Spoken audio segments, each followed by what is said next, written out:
बिस्मिल्लाहिर्रहमानिर्रहीम। अस्सलाम वालेकुम students, welcome back to my channel all about maths with Sahar. आज की वीडियो क्लास 7 के लिए है। चैप्टर 7 है अलजेब्रिक पॉलिनोमियल्स एंड एक्सरसाइज 7 भी है। क्वेश्चन हम इसका 10 स्टार्ट करते हैं। अगर आप लोगों को रिमेनिंग क्वेश्चन चाहिए तो डिस्क्रिप्शन में मैंने इसकी प्लेलिस्ट का लिंक ऐड कर दिया है, आप जाके सारे क्वेश्चन भी देख सकते हैं। अगर आप मेरी ऑनलाइन पेड क्लासेस लेना चाहते हैं तो आप मुझे इंस्टाग्राम पे डीएम कर सकते हैं। सारी डिटेल जो है वो अब मैं बता दूंगी आपको कि उसकी पेमेंट कितनी है और कितने टाइमिंग के लिए होगी, कितना जो है वो ड्यूरेशन होगा, हर चीज़ मैं उस पर बताऊंगी। ठीक है, तो क्वेश्चन हम स्टार्ट करते हैं। 10 divide the first term by the second, यानी कि अब हमने फर्स्ट वैल्यू को डिवाइड करना है सेकंड वैल्यू के साथ।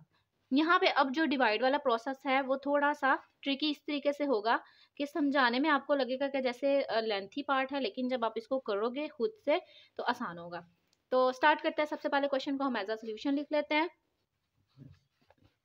और इस कोमा की जगह मैं लगाने लगी हूँ डिवाइड, क्योंकि लिखा हुआ है ना कि हमने फर्स्ट को डिवाइड करना है सेकंड से। अब मैं इस डिवाइड को चेंज करने लगी हूँ फ्रैक्शन की फॉर्म में,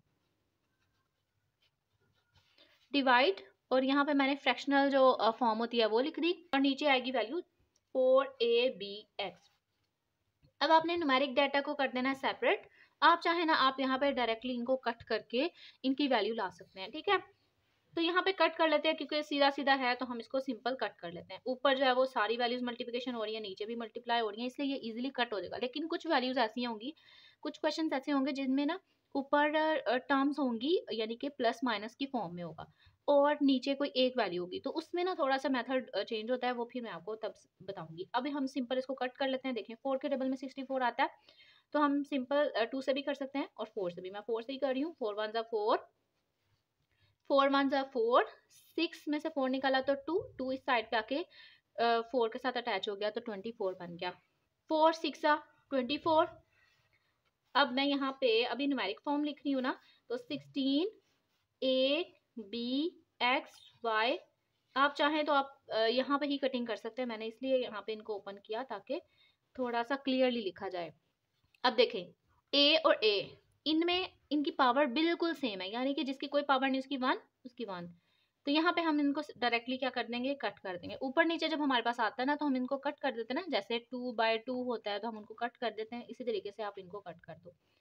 b को b के साथ, x को x के साथ। अब इनकी पावर नहीं, इसलिए यहाँ पे कोई मसला नहीं हुआ, तो हमने इनको इजी वे में कट कर दिया। जब पावर में आ जाती है ना बात, तो फिर हम एक्सपोनेंशियल रूल अप्लाई करते हैं। तो ये हमारे पास आ गया -16y। अब जो है हमारे पास जो सेकंड पार्ट है इसका -20ab² कोमा 5abc, तो इनको भी हम सिंपल डिवाइड की फॉर्म में लिख लेते हैं। अब इसको फ्रैक्शनल फॉर्म में कन्वर्ट कर देते हैं। ये 20 और ये a, इनको सेपरेट रखना है। यहाँ पे इस क्वेश्चन में खास तौर पर ना बच्चों की मिस्टेक होती है, वो 0 को इग्नोर कर देते हैं और वो 2a, यानी कि वो 20 और a को मर्ज करके खाली 2a कर देते हैं, तो इससे ना उनका जो आंसर होता है वो गलत आ जाता है। तो ये चीज़ आपने ध्यान से देखनी है कि 20 और a जो है वो सेपरेट है। 20ab² c, डिवाइड की जगह मैंने फ्रैक्शनल फॉर्म लगा दी और नीचे जो है वो इसकी वैल्यू आ जाएगी abc। अब ये देखें, आपको यहाँ पे टर्म्स नजर नहीं आ रही, सिर्फ एक ही वैल्यू नजर आ रही है, लेकिन ये जो एक वैल्यू है वो नेगेटिव है। इसका मतलब ये नहीं है कि ये टर्म की फॉर्म है, ये सिंपल एक ही फॉर्म है जिसमें सारी वैल्यूज मल्टीप्लाई हो रही हैं। तो अब हम इनको क्या कर लेते हैं, न्यूमेरिक डाटा को कट कर लेते हैं। देखिए 5 1 5, 5 4 20। अगर मैं इसको सिंपल वे में लिखूं तो ab²c/abc। अब वेरिएबल की बात करते हैं हम। वेरिएबल जो सेम सेम है ना उनको आपने देखना है। ये a बिल्कुल सेम है, इनको कट कर देते हैं क्योंकि इनके जो पावर्स हैं वो भी सेम है। लेकिन नेक्स्ट हमने देखा जो b² है और नीचे b है, तो अब यहाँ पे आपने एक्सपोनेंट रूल अप्लाई करना है। तो एक्सपोनेंट रूल मैं यहाँ पे मेंशन भी कर देती हूँ, कौन सा रूल अप्लाई करेंगे हम। अगर हमारे पास दो वैल्यूज बिल्कुल सेम हो और वो डिवाइड हो रहे हो, उनकी पावर जो है वो कुछ भी है, लाइक m और n है, हमारे पास बेसिस बिल्कुल सेम है और वो डिवाइड हो रहे हैं, तो हम उनकी पावर्स को क्या कर देते हैं, माइनस कर देते हैं, यानी कि m - n। Exponential rule apply करने लगी हूँ।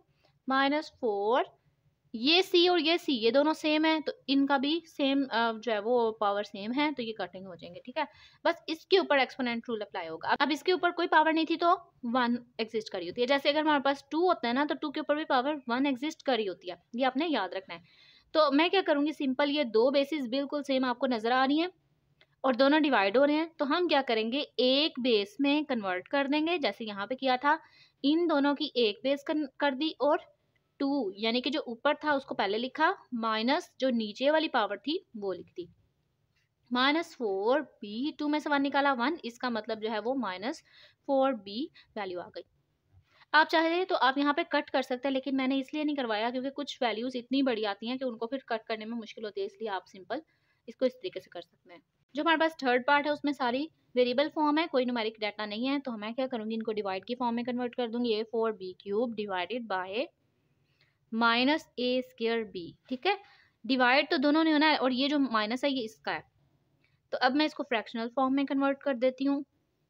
ये डिवाइड से पहले वाली वैल्यू को ऊपर लिखना है और बाद वाली वैल्यू को नीचे लिख देना है।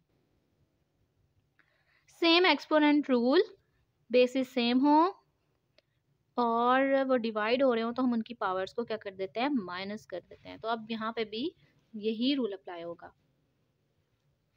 न्यूमेरिक फॉर्म है नहीं है तो सिंपल हम क्या करेंगे, यहाँ पे कोई साइन नहीं तो प्लस का साइन एग्जिस्ट कर रहा है, प्लस माइनस माइनस। आपको बेसिस सेम नजर आ रही है ए और ए, तो मैं क्या कर रही हूँ, यहाँ थोड़ा सा जो है वो सेपरेट करने लगी हूँ ताकि जब हम इनको रूल अप्लाई करें इन पे तो इजी हो।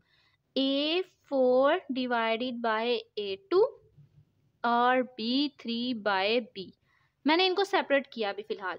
तो आप चाहे ना आप यहाँ पे डॉट लगा लें, मल्टीप्लिकेशन का साइन लगा लें, वैसे ही आपस में जो है ऊपर वाली वैल्यू के साथ मल्टीप्लाई हो रही है और नीचे वाली के साथ। तो मैं इसको नेक्स्ट पे कर रही हूँ, नेक्स्ट पे लिख रही हूँ और फिर बताती हूँ कि आपने इसको क्या करना है। अच्छा जी, तो अब हम क्या करेंगे, वही एक्सपोनेंट रूल अप्लाई करेंगे कि डिवाइड हो रही हो, बेसिस सेम हो और उनकी पावर्स को हम क्या कर देते हैं, माइनस कर देते हैं। तो बेस मैंने 1 कर दी, जो ऊपर आपको नजर आ रही है पावर आपने वो पहले लिखनी है, माइनस फिर नीचे वाली लिखनी है। कुछ बच्चे क्या करते हैं, लट करें कि यहाँ पे 4 है और यहाँ पे आ जाता है 6, तो वो बड़े वाली को देखते हैं और बड़े वाली को पहले लेके छोटे वाली में से छोटी को माइनस कर देते हैं। ठीक है, जो कि गलत है। आपने ऊपर वाली पावर पहले लिखनी है, बेशक वो छोटी है या बड़ी है, और नीचे वाली को बाद में। सेम मल्टीप्लाई, अब यहाँ पे कोई पावर नहीं एग्जिस्ट करी तो 1 एग्जिस्ट करता है, तो बेस हमने एक दफा लिखी, 3 - 1 कर दिया। 4 में से 2 निकाला तो आ गया हमारे पास 2, 3 में से 1 निकाला तो आ गया 2।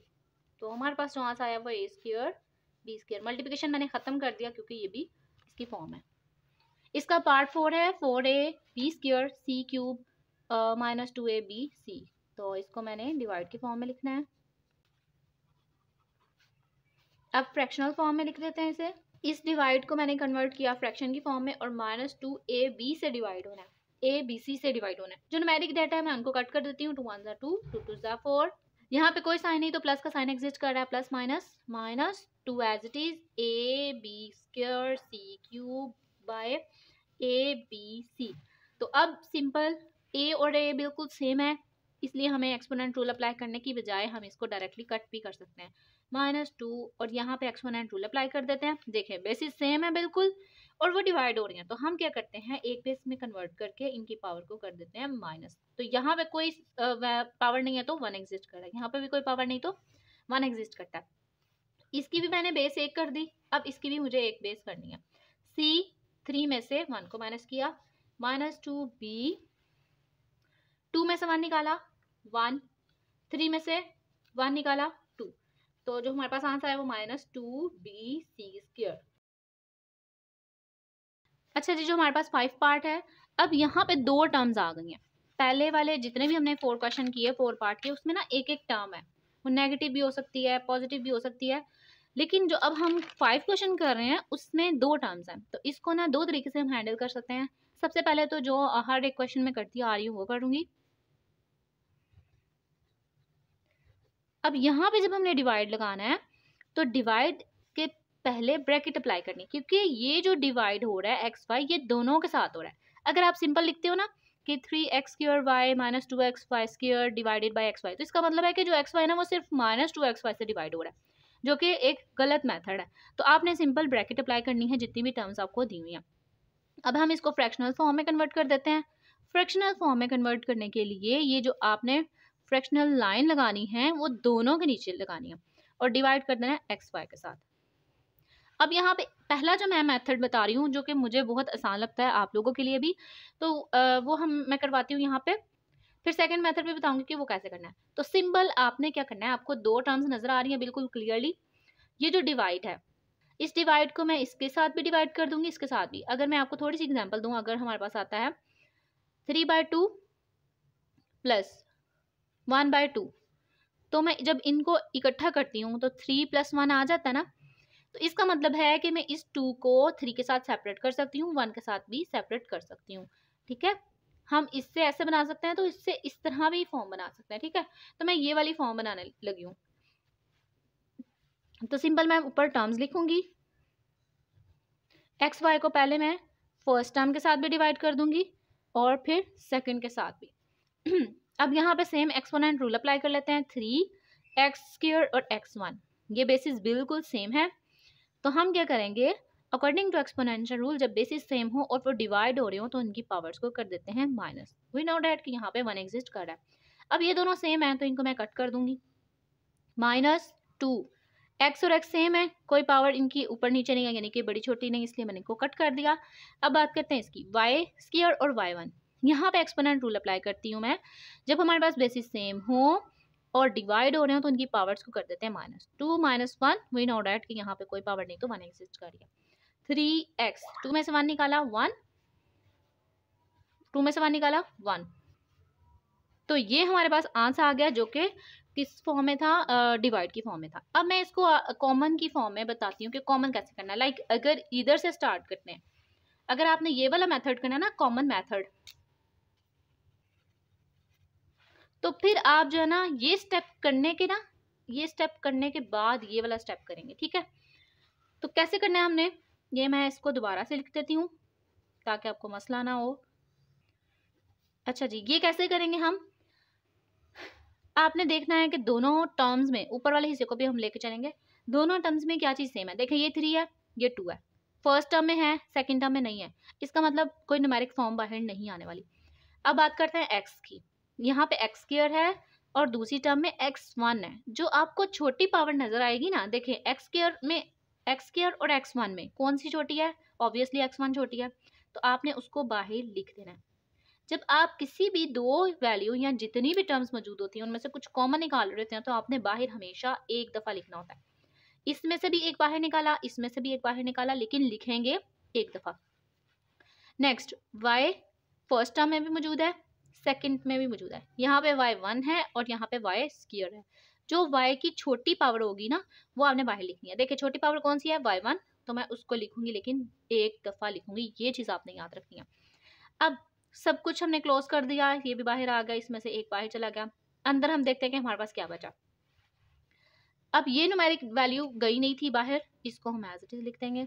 x² है, जिसमें से एक पावर, छोटी पावर जो है वो बाहर निकाल दी और लिखा हमने एक दफा, और अंदर क्या बचा, x1, एक बाहर एक अंदर। अब ये y1 है, तो y1 बाहर चला गया, तो यहाँ पे y नहीं आएगा। नेक्स्ट, सेकंड टर्म, माइनस बचा, 2 बचा, क्योंकि 2 भी जो है वो सेम नहीं था दूसरी टर्म में। अब यहाँ पे x1 है, तो x1 ये तो ऑटोमेटिकली बाहर चला गया। इन दोनों को निकालते हुए जब हमने लिखा तो एक दफा लिखा। अब y2 है, तो जिसमें से एक y चला गया बाहर और एक y रह गया अंदर। ये थोड़ा सा ट्रिकी पार्ट है, ठीक है, तो आप इस तरीके से भी इसको कर सकते हैं। कहीं जो आपको है ना, जब आप बड़ी क्लासेस में जाओगे ना, 9-10 में, तब आपको ये वाला जो है मेथड कहीं बहुत रेयर यूज़ करना पड़ेगा। अगर आप उसकी जगह भी ये यूज़ कर लेते तो कोई भी आपके मार्क्स कट नहीं होंगे। ठीक है, अब सिंपल हम x और x को कट कर देते हैं, y और y को कट कर देते हैं। कुछ बच्चे पता है क्या करते हैं, वो यहाँ से पकड़ते हैं, ऐसे ही कटिंग करना स्टार्ट कर देते हैं, जो कि बिल्कुल गलत है। या तो आप डिवाइड सेपरेट करके कटिंग कर सकते हैं या कॉमन निकाल के। तो आंसर आ गया हमारे पास 3x - 2y। आंसर देखे सेम है, उस पर कोई इफेक्ट नहीं पड़ा। अच्छा, जो हमारे पास 6 पार्ट है उसमें भी डबल टर्म्स आएंगे, यानी कि 2 टर्म्स हैं, तो मैंने उसको ब्रैकेट में कन्वर्ट किया, कोमा की जगह डिवाइड लगाया और -5ab को भी ब्रैकेट में क्लोज कर दिया। आप चाहें तो स्किप कर सकते हैं, जैसे यहाँ पे हमने किया था यहाँ पे। ठीक है, तो अब मैं सिंपल इसको फ्रैक्शनल फॉर्म में कन्वर्ट कर रही हूँ। अब जैसे कि जो फर्स्ट मेथड मुझे ज़्यादा आसान लगता है, आप लोगों को भी आई होप कि वही ज़्यादा आसान लगा होगा, तो मैं वही अप्लाई करने लगी हूँ। सिंपल पहले मैं टर्म्स लिख रही हूँ सारी। अब ये -5ab को इससे भी डिवाइड कर दूंगी और इससे भी।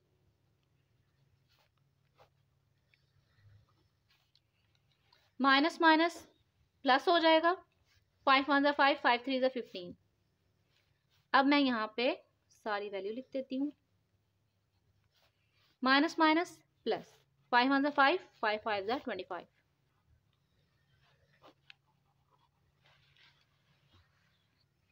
अब हम एक्सपोनेंट रूल अप्लाई कर लेंगे इस पे। देखिए एक्सपोनेंट रूल क्या है, अगर बेसिस सेम हो और वो डिवाइड हो रहे हो तो उनकी पावर्स को हम क्या कर देते हैं माइनस, यहाँ पे भी 1, यहाँ पे भी 1, दोनों पे 1 लगा देती हूँ। वी नो डैट कि अगर कोई पावर एग्जिस्ट ना करी हो तो वहाँ पे 1 एग्जिस्ट कर रहा होता है, ठीक है। तो मैंने क्या किया, इनकी बेसिस को एक दफ़ा लिखा और 2 माइनस 1, बिकॉज 2 में से 1 निकालेंगे तभी एक्सपोनेंट रूल अप्लाई होगा। और ये जो b है ये ऊपर नहीं लिखना आपने, ये नीचे ही है। प्लस 5, b और b सेम है तो इस पे भी एक्सपोनेंट रूल अप्लाई करूंगी, इनकी बेस को एक तरफ कर दूंगी, यानी कि एक दफा लिखूंगी और 2 माइनस 1 और नीचे आ जाएगा a।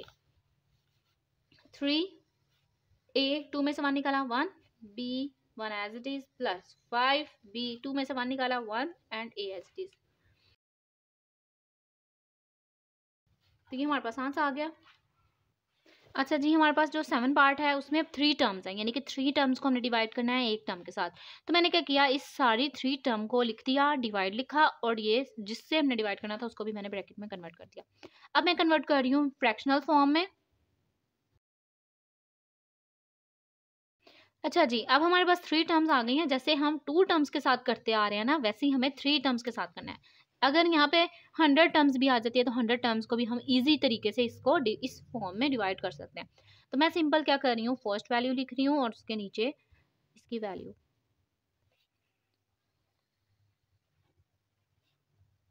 अब मैंने सेपरेट सेपरेट अब करना है इनको, ठीक है। तो -3ab हर एक के नीचे -3ab, आपने माइनस को भी इग्नोर नहीं करना, -3ab -3ab, माइनस माइनस हो जाता है प्लस, 3 1 ज़ा 3, 3 8 ज़ा 24। अब मैं इन वैल्यूज को जो है वो लिख देती हूँ, minus minus minus minus plus, 3 1 ज़ा 3, 3 1 ज़ा 3, ए स्क्वायर बी सी क्यूब, ए के नीचे मैं ए लिख रही हूँ, बी के नीचे बी लिख रही हूँ, ठीक है। प्लस माइनस इससे ये होता है, थोड़ा सा सीक्वेंस आ जाता है। आपने हर एक क्वेश्चन में नोट किया होगा कि मैंने जो है वो यहाँ पे भी मैंने ए के नीचे ए लिखने की कोशिश की है, फिर बी के नीचे बी लिखने की कोशिश किया, ताकि जब हम डिवाइड करें तो इजी वे में कर सकें। प्लस माइनस माइनस, 6 1 ज़ा 6, 6 2 ज़ा 3 1 ज़ा 3, 3 2 ज़ा 6। ए, अच्छा नेक्स्ट स्टेप में इसको करते हैं, ए बी स्क्वायर सी, ए और बी के नीचे बी। अब हम इनको कट कर सकते हैं। 8 एज इट इज, इस पे भी एक्सपोनेंट रूल लगेगा, इस पे भी एक एक्सपोनेंट रूल लगेगा। आप चाहे ना आप यहाँ पे कटिंग कर सकते हैं, लेकिन मैं आपको पहले भी आपको बताया है, आप चाहे तो आप इसको कटिंग कर सकते हैं। लाइक यहाँ पे 1 है, A1 कट हो गया इसमें से, लेकिन कुछ बच्चे ना यहाँ पे गड़बड़ बहुत कर देते हैं, इसलिए वो मेथड बिल्कुल भी मैं सजेस्ट नहीं करूंगी। तो आप सिंपल एक्सपोनेंट रूल अप्लाई करेंगे, जो कि क्या है कि अगर बेसिस सेम हो और डिवाइड हो रहे हैं तो उनकी पावर्स को क्या कर देते हैं, माइनस कर देते हैं एक बेस में कन्वर्ट करके।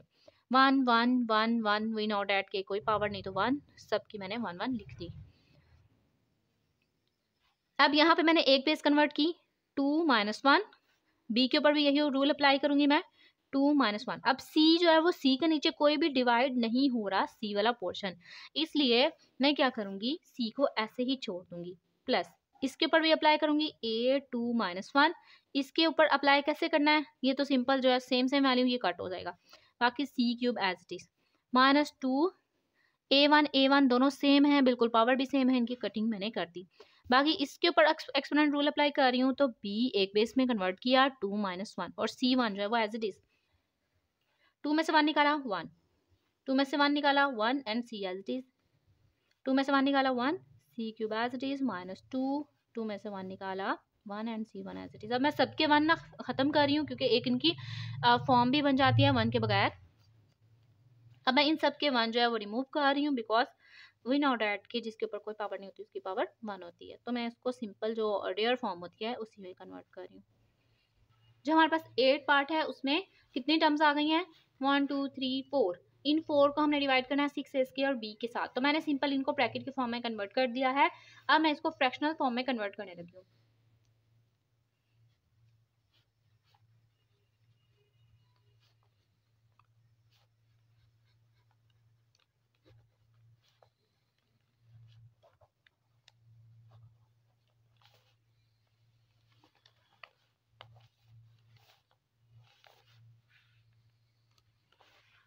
तो मैंने इसको कन्वर्ट कर दिया। अब मैं इनको सेपरेट फ्रैक्शन में कन्वर्ट करने लगी हूँ। कितने फ्रैक्शन बनेंगे? 1 2 3 4, जितनी टर्म्स होंगी उतने फ्रैक्शन बनेंगे।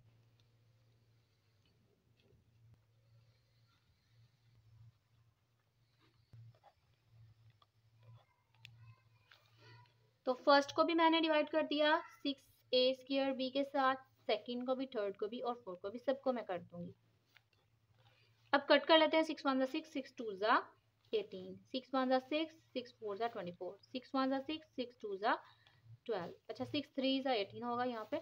6 1 6, 6 1 6, 3a³ b² c, नीचे आएगा a² और b, minus 4a² b c³ a² b, 2a² b² c², नीचे आएगा a² and b, minus a³ b c², a के नीचे a² लिख देती हूँ और b के नीचे b।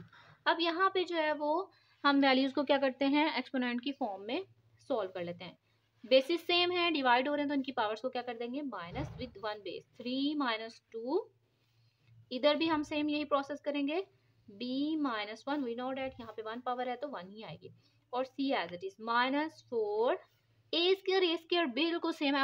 अगर आप इसके ऊपर एक्सपोनेंट रूल अप्लाई करते हो ना, तो देखें a², मैं यहाँ पे आपको करके दिखाती हूँ। अकॉर्डिंग टू एक्सपोनेंशियल रूल अगर बेसिस सेम हो तो डिवाइड होने तो उनकी पावर्स को माइनस कर देते हैं। तो 2 माइनस 2 कर दिया तो यहाँ पे आ गया a, 2 में से 2 निकाला 0 आ गया।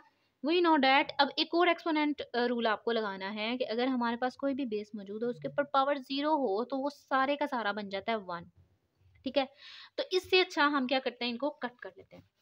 b भी सेम है बिल्कुल, वो भी कट हो गया, and c³ as it is, plus 2 a² cut and b² और b1 according to exponential rule basis same हो, डिवाइड हो रही हो तो उनकी पावर्स हम कर देते हैं माइनस, यहाँ पे 1 है तो 2 minus 1 and c² as it is, minus a³ और a³ minus 2 because exponential rule apply किया, ये b कट हो गया और बाकी c² बचा। तो अगर मैं इसको और सिंप्लीफाई करूं, a 3 में से 2 निकाला 1, b में से 2 में से 1 निकाला 1, c minus 4c³ plus 2b 2 में से 1 निकाला 1 c² माइनस 3 में से 2 निकाला 1 एंड c²।